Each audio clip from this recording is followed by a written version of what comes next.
Tierra Generosa, lo que estamos escuchando, Horacio Fontó, una chacarera alucinante y como decimos siempre, un músico que tiene mucho, ¿no? Por el lado de lo ambiental, el amor al planeta, está muy presente en sus composiciones. Estamos ya en línea, estamos en breve de saludarlo a Raúl Montenegro, biólogo, ambientalista, activista argentino, muy conocido, docente, premio alternativo, fundador de FUNAM, es el presidente de la Fundación para la Defensa del Ambiente. Primero le voy a decir buen día, porque voy a seguir con una presentación un poquitito extensa, pero vamos a saludar, que es lo que corresponde. Buen día, Raúl. ¿Qué tal? Un gusto realmente. Buen día. Qué bueno que estés con nosotros compartiendo. Y la idea, contarle a la gente que está escuchando. La idea es hablar de esta denuncia penal que hiciste, no vos solo, ahora nos vas a contar, al director de Nucleoeléctrica Argentina. Vos cualquier cosa me corregís, tiene que ver con una firma, con este contrato para la construcción de un reactor nuevo, ¿no? Un reactor chino. Hablamos en eso en un ratito, pero también la idea es un poco tratar de entender de qué hablamos cuando hablamos de energía nuclear, de qué hablamos cuando hablamos de energía atómica, de esa tecnología cuando cumple los requisitos para que tenga un buen funcionamiento, de cuándo no, cuáles son las opciones quizás más inteligentes para pensar en términos de energía, qué es la inteligencia en este sentido, qué es lo más inteligente, ¿no? Y de esta extraña manera que tenemos como civilización de medir el progreso, si no es muy difícil hablar de alguna forma, o sea, entender puntualmente un poco de qué hablamos cuando hablamos de energía atómica, hablar de esta denuncia penal, pero también un poco meternos en el tema más en profundidad. Mira, primero me gusta el planteo sobre la inteligencia. Sí. Porque, o digamos, casi como la falta de inteligencia.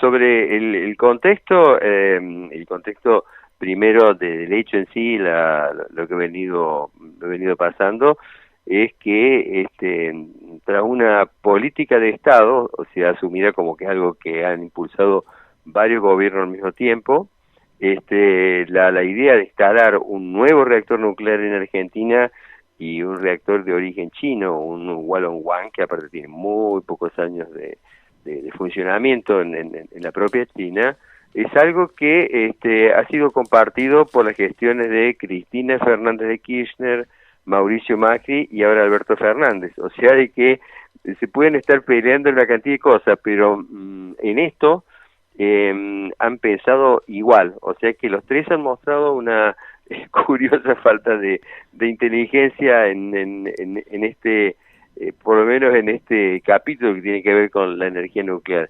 El problema es que para esa idea que se fue armando, dio como una vuelta de tuerca un poco dramática en esta gestión particularmente, porque ya pasaron a firmar un contrato, sí. Un contrato que es un compromiso muy grande. Entonces por ese contrato, recordemos que cuesta unos 8.300 millones de dólares el reactor nuclear chino.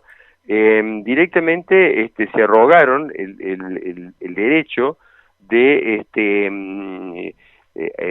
asumir, tomar la decisión de que se construya en la zona de Lima, cerca de donde están Atucha 1 y Atucha 2, nuevo reactor nuclear.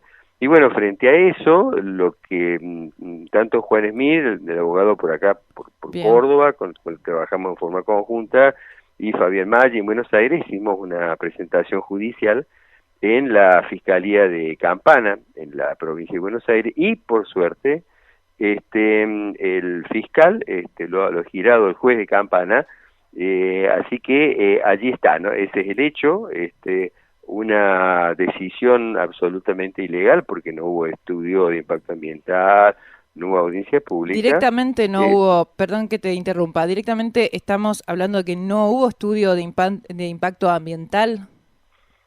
Exactamente. Recordemos que lo que se llama evaluación de impacto ambiental, que generalmente se conoce por las siglas EIA, incluye el estudio propiamente dicho e incluye también la consulta pública, ¿no? Bueno, ninguna de esas cosas pasó.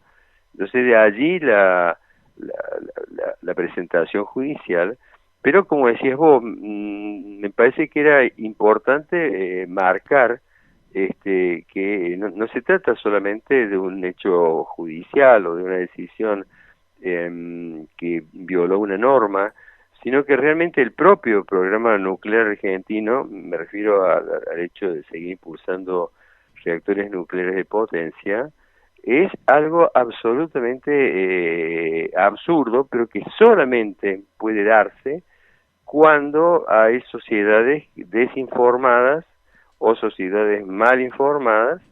Entonces eso da como el contexto para que se tomen estas decisiones, ¿no? Claro, porque convengamos que hay un aval de este lugar donde tanto se está hablando en estos últimos años, en estos últimos tiempos, de menos emisiones de dióxido de carbono, de las energías limpias, del impacto ambiental. Todo eso está muy relacionado con la energía nuclear, es buena, es limpia. Por eso me parece que tenemos como un despelote en la cabeza, ¿no? Como que tenemos que entender. O sea, ayer, mira, me pasó algo. Un compañero de trabajo acá me dijo, cuando se enteró que íbamos a hablar nosotros hoy, me dice, estaría bueno que también le hagas una nota a una persona, me mencionó muy cercana, que está con el tema de la energía nuclear y completamente a favor. Le digo, ¿cómo no? Lo vamos a hacer.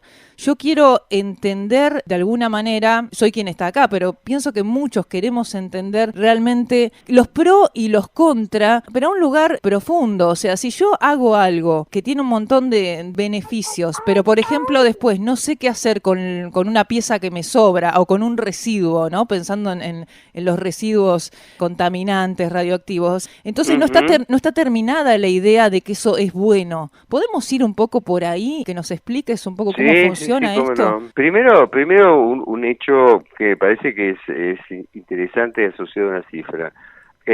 Alemania ha sido el proveedor de lo que es el primer reactor nuclear que tuvo Argentina, que es Atucha 1, que es un Grasberg, un reactor muy primitivo, y que obviamente ya tiene muchos años encima.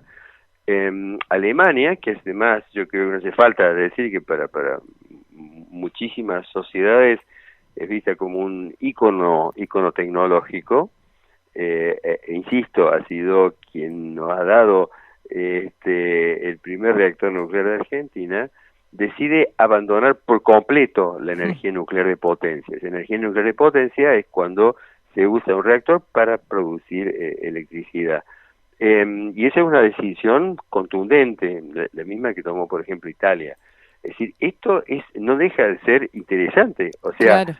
que un país con un perfil tecnológico reconocido decide abandonar.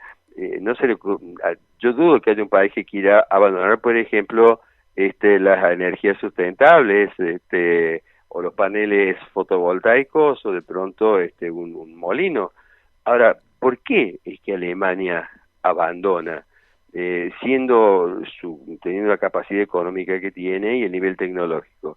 Y justamente lo abandona porque es uno de los sistemas para generar energía eléctrica absolutamente más ilógicos, costosos, sucios y peligrosos. O sea, pensemos que de los 195 países, que me parece el dato asociado, de los 195 países que se encuentran representados en Naciones Unidas, solamente 30 tienen energía nuclear de potencia. Y esos 30 países, que tienen más o menos un poco más de 400 reactores nucleares en funcionamiento, reactores de potencia, ¿no? Apenas proveen a nivel mundial el 11% de toda la energía eléctrica. Es decir, hay una desproporción absoluta entre el riesgo que implica este tipo de tecnología y el costo, que es impresionante, y lo que generan. Ni que hablar de Argentina, en donde se encuentra mucho menos del 5 o 6%, en el mejor de los casos, la energía eléctrica que llegan a producir Atucha 1, Atucha 2 y Embalse. A veces con picos suben un poquitito 6, llegan hasta 7, después vuelven a bajar. Entonces, esto es lo que uno no entiende. Caramba, ¿cómo puede ser? Solamente 30 países. ¿Por qué los otros países no la desarrollan? En el caso de Australia, tiene prohibido construir reactores nucleares de potencia, solamente tiene reactores de investigación. ¿Por qué pasa esto? Y es que justamente al hacer el análisis de todos los elementos, Claro. es la energía más tonta de todas, por lo raquítico que genera de energía eléctrica y por los enormes costos. Pensemos que en el caso de Embalse, que la tenemos cerquita, tanto ustedes Sí, sí, sí. como nosotros, Río Tercero. ¿cómo? Embalse Río Tercero, acá en Córdoba. Embalse Río Tercero, que es el reactor nuclear que tenemos en la provincia de Córdoba, pensemos que está el reactor y al lado del reactor hay unos silos secos donde están todo el combustible nuclear agotado. Si un avión comercial de gran porte, por ejemplo un Airbus 380, que son aviones muy grandes, golpeara contra el reactor nuclear o golpeara contra el lugar donde están depositados el combustible nuclear agotado, que es altamente radiactivo y que es mucho menos resistente que la propia central, bueno, Sí. no tendríamos un equivalente a Chernobyl, tendríamos un equivalente a 20 Chernobyl juntos. Entonces uno se pregunta, caramba, ¿y por qué? ¿Y cuánto produce energía eléctrica? Es ridículo al lado de lo que costó, al lado de lo que cuesta mantenerlo y al Claro. lado del riesgo, ¿no? Estamos hablando de kilómetros a la redonda de muchos, ¿no? De 500, 600, ¿cuántos kilómetros se contaminarían alrededor de un accidente de ese tipo? Bueno, teniendo en cuenta lo que ya pasó en Chernobyl son 4 reactores que ahora están apagados los 4. El reactor, uno de ellos fue el que tuvo el accidente. Más lo que pasó, por ejemplo, en Three Mile Island en Estados Unidos y lo propio para Fukushima Daiichi en Japón. Se asume que en el caso del peor accidente es cuando pasa algo dentro de la central y Ajá. hace que pueda ¿Haber descargar alguna material fuga? radiactivo, Claro. o bien evento, el caso que decíamos fue un acto terrorista, por ejemplo. En el caso del peor accidente o evento, que tiene el máximo nivel, es el nivel 7 en la escala del INES. El INES es una escala hecha por el Organismo Internacional de Energía Atómica. En el caso de que se genere, por ejemplo, nube radiactiva, o sea, con materiales radiactivos que se puedan mover desde la central nuclear siniestrada hacia afuera, justamente el área de impacto es aproximadamente un radio de entre 500 y 700 kilómetros. Uno dice radio, ¿por qué radio? Porque en el caso que se produzca, supongamos, una emisión masiva de materiales radiactivos al ambiente, uno no sabe, de acuerdo a la situación meteorológica dominante, hacia Claro. dónde se puede ir Claro. desplazando, ¿no? Entonces, pero pensemos que no hay ninguna otra tecnología de riesgo, ni petroquímica, ni de ninguna otra índole, que tenga el impacto geográfico que tiene un accidente o un evento en un reactor nuclear de potencia. No hay nada comparable, porque además los residuos radiactivos de alta actividad, que son los que se generan, por ejemplo, en un reactor nuclear, que es combustible nuclear agotado, tienen un riesgo, o sea, son riesgosos por más o menos 240.000 años. Ah, O no te puedo sea, creer. Te iba a preguntar, es, ¿cuánto tiempo eso agotado puede llegar a ser peligroso? claro, es el riesgo. Y digo, siempre van a decir, bueno, ¿de dónde saca esta cifra? Entonces, explicamos la cifra. En el reactor nuclear lo que uno pone es uranio. El uranio que se utiliza como combustible se llama uranio 235, en donde con los neutrones uno rompe los átomos y se genera energía, más neutrones que rompen más átomos y así sigue. Eso se llama una reacción de fisión. Eso produce muchísimo calor, mucha energía, que en los reactores está obviamente controlada. Ningún reactor puede explotar como una bomba atómica, eso queda descartado. Pero ¿qué pasa? El uranio, que está siendo quemado, entre comillas, genera, pero cientos de radioisótopos, y particularmente en los grupos de materiales radiactivos que son nuevos, o sea que se transforma lo que era algo natural, como es el uranio 35, en una serie de materiales altamente radiactivos, que algunos nombres los vamos a ir viendo, ¿viste? Y los vamos viendo en cada una de las cosas que pasan. Claro. Se llaman cesio 137, estroncio 90, pero hay uno, el plutonio 239, que es el mismo con el que se hacen la mayor parte de las bombas que hoy están dando vueltas, Sí. bombas atómicas. Ese material tiene una vida media de 24.000 años. ¿Qué quiere decir eso? Que si yo tengo 1 kilogramo de plutonio, 239, que se hizo en un reactor, en 24.000 años me queda medio kilo. En otros 24.000 años me queda la mitad de ese medio kilo. Y así sucesivamente. Por lo tanto, son muchos años. Claro, se multiplica los 24.000 años por 10 y nos da 240.000 años. Lo mismo pasa con los otros radioisótopos, o sea, que tienen un horizonte de peligro por 4 siglos o 5 siglos. Entonces, este es el problema, que es una tecnología en donde no solamente es peligrosa en el momento, claro, sino que además le termina dejando a las generaciones actuales, las más jóvenes y a su vez a las venideras que todavía no han nacido, residuos que siguen siendo altamente peligrosos. ¿Y todo para qué?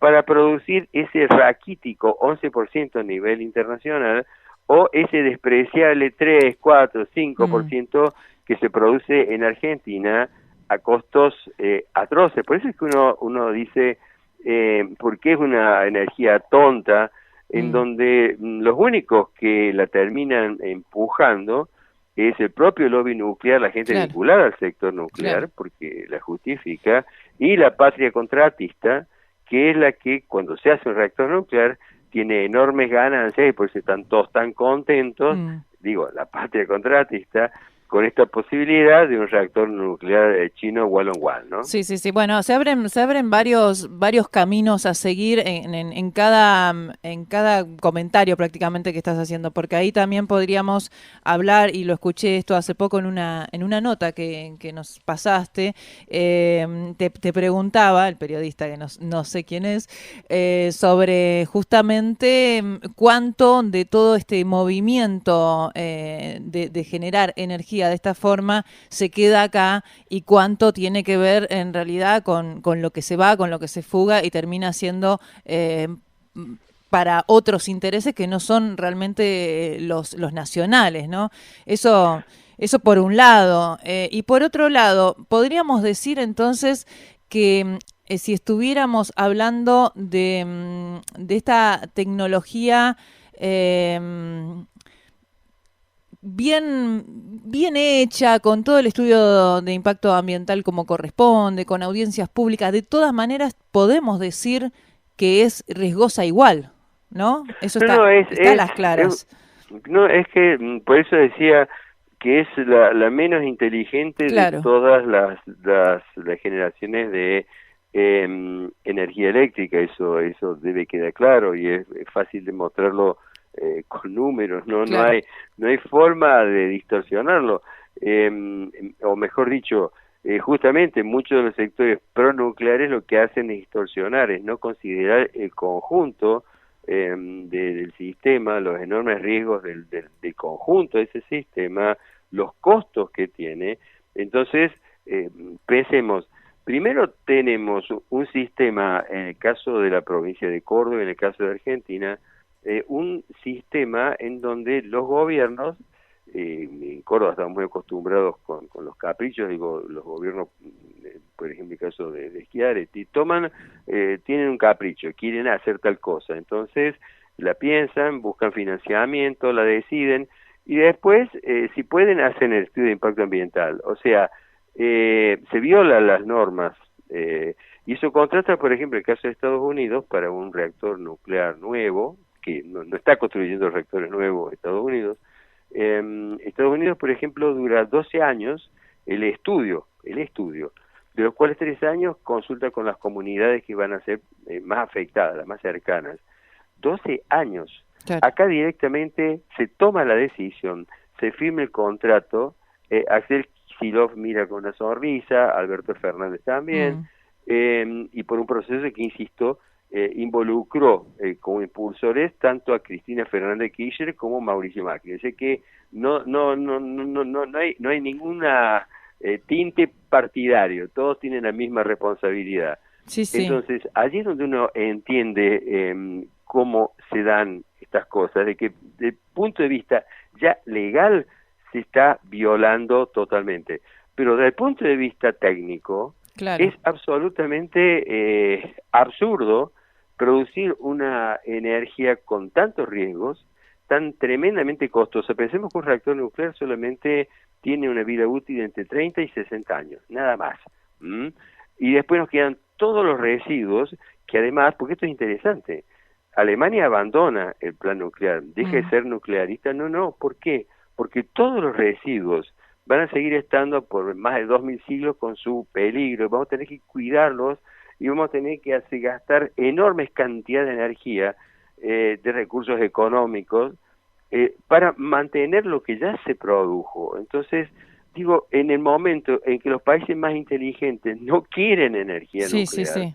Argentina va exactamente al revés. A mí me da mucho igual la sensación de que todo esto pasa por una gran ignorancia, más allá de otras cuestiones de intereses. Quizás son ojos muy, no lo digo desde un lugar de vanagloriar mi mirada, pero medios bondadosos en este momento, ojos bondadosos, en ver que se sustenta en mucha ignorancia de lo que son estas energías, porque siempre se está hablando de una energía limpia. Entonces, como si estuviéramos haciendo algo bueno, ¿no? Argentina, vamos por esto, vamos por las centrales nucleares, ¿no? Basta de contaminación.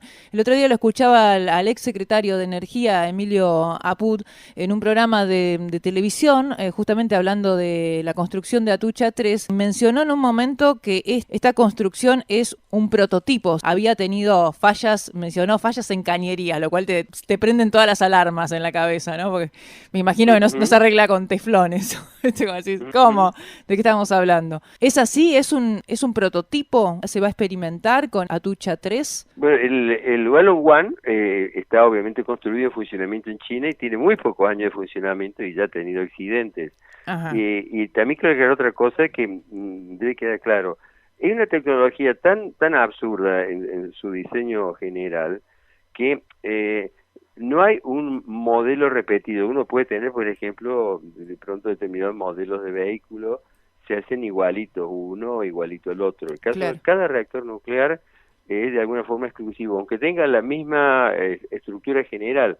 Un CANDU como el que está en Embalse, que es un reactor de base canadiense, es parecido, por ejemplo, a otros CANDU que hay en Canadá, pero cada reactor tiene características propias, es decir, es distinto al resto. Lo único que los une a todos es de que cualquiera puede sufrir el peor accidente o evento, y de que todos, esté donde esté localizado, genere esos residuos radiactivos de alta actividad, que tienen que ser colocados y generalmente están cerca, y a eso hay que agregar un elemento técnico importantísimo. Por ejemplo, cuando vos te enfrentás con un agua contaminada con arsénico, vos podés decir de que si se toma el agua con menos de 0,1 partes por millón de arsénico, no hay problemas. O sea, para los materiales estables hay límites que protegen la salud.